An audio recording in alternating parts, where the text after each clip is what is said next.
Hi guys, so today I'm going to show you how I start my toe-up socks. Here's what the outside of the sock looks like. There's exactly no seam there.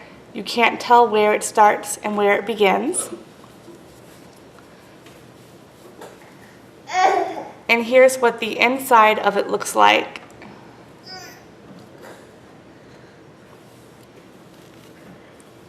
So what you're going to need are your 4 or 5 needles. I use a 2.5 millimeter to make my socks. And you're also going to need the same size crochet hook, so a 2.5 millimeter crochet hook.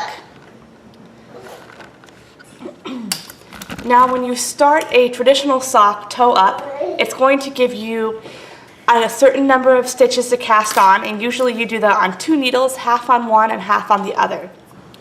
So what you're going to do is you're going to take that number, and mine is 32, and I'm going to half that. So half of 32 .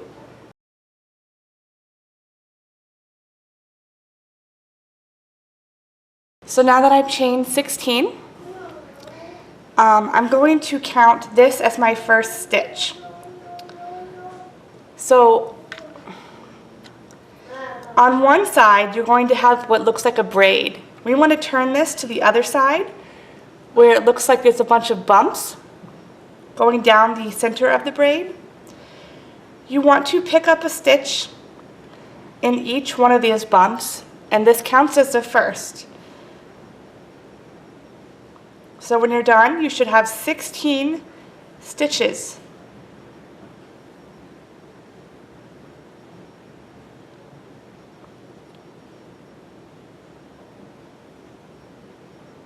On your crochet hook.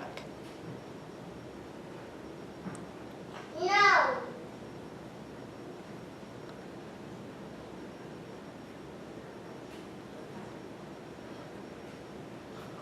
So now I have 16 stitches on here, and I'm going to transfer these stitches to one of my knitting needles.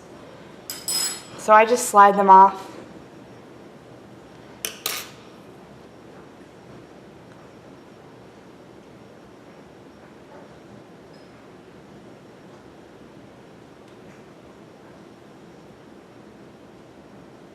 And transfer them like that.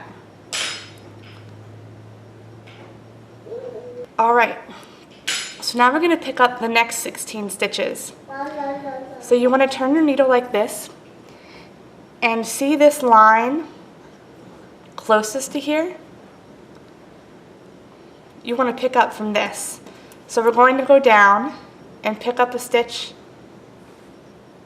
on the part of the braid that touches closest, so right here.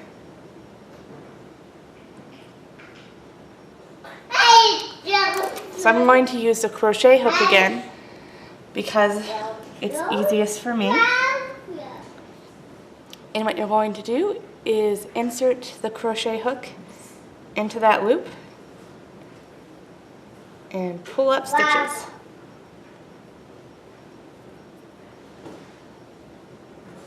All the way back down the line.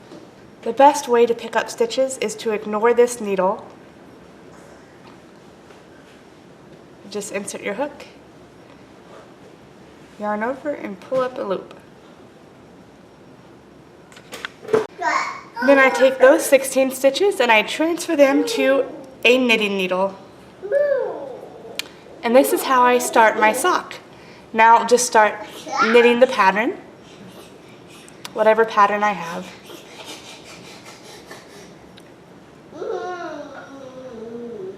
And this becomes the toe of my sock.